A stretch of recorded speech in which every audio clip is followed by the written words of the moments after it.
Tilt lock versus tilt limiter. What are the differences and what are the advantages of each? In today's video, we're gonna cover everything tilt lock versus tilt limiter. Hey guys, it's Ryan with btodd.com. In today's video, we are going to be talking about the differences between tilt lock and tilt limiter.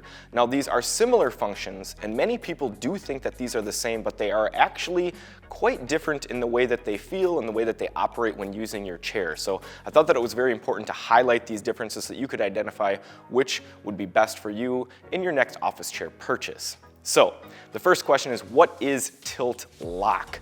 Tilt lock is going to lock your chair in one set recline position. Many chairs offer several positions throughout the recline, but it will keep you in one specific position. We've got the Akir here to demonstrate that.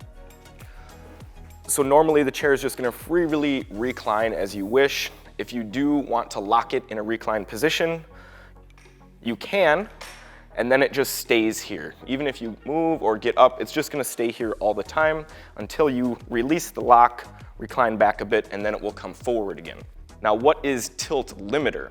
Tilt limiter is similar, but it limits the distance that you can recline instead of locking it in one position. So we've got the Aeron from Herman Miller here, and I'll just demonstrate that quickly for you. Similar to the Akir chair, it does have a full recline motion. Very big recline, but if you want to limit this range, you can, and that's what the tilt limiter does. You can click it forward, and it will give me about half the distance, but it's not gonna lock it in one position right here all the time like the Akir does. It still brings me forward, but it just limits my range. And so that's gonna be the main difference between tilt lock and tilt limiter. Now, what are going to be the advantages and disadvantages of both? When we look at tilt lock, the main advantage of tilt lock is that it is going to keep you in that one set position all the time. You're not going to have to come back forward if you don't want to, and it's going to be better suited for situations where you want to be permanently reclined and you don't want to be coming forward.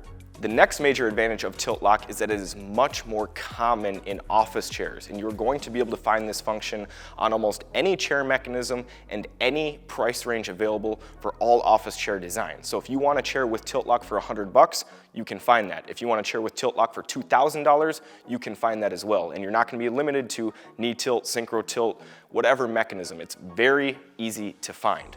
Now, what are the advantages of tilt limiter over tilt lock? The first advantage is going to be that it's much easier to get out of the chair without having to unlock it like a chair with tilt lock, because no matter how much you limit the recline, you're always going to be brought back to that front location where you can easily stand up and get out of the chair. With the Akir, you could see that I was reclined back quite a ways. To get out of the chair from that position is not going to be very easy, so I'm going to have to unlock it and bring it back up anyway, which is an extra adjustment. So for those of you that will be getting up out of your chair quite frequently, this might be a better choice for you.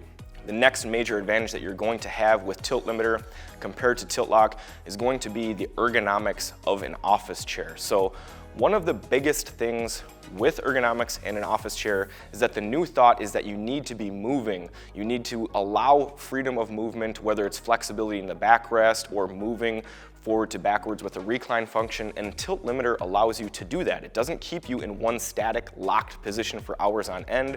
You can be limited in the amount that you can recline, but you're still freely able to move back and forth, stretch your muscles, move around, get that blood flowing, engage those muscles, which is not something that you can do with tilt lock. So just to kind of summarize the differences here quickly before we close out the video, tilt lock is going to be much easier to find, much more readily available on all different types of office chairs, and it's going to be much more affordable than chairs with tilt limiter. It can also be a great option for those of you that know that you're going to be reclined in one position for many hours and don't want to have to deal with the backrest coming back up every time you move. On the flip side, the tilt limiter is simply going to be a better option for those of you that want a truly ergonomic experience, but you are going to have to pay for it with the least expensive options starting at around $500. So definitely going to have to weigh your options, which one is more important for you, but they both have their advantages and disadvantages. If you've made it this far in the video, I would highly appreciate you smashing that like button, subscribe to the channel so that you get updates on our next video, and I would also recommend checking out our social media. We've got a ton of cool giveaways planned, along with some cool behind the scenes footage that you're not gonna find on our regular YouTube channel here. Thanks a lot for watching.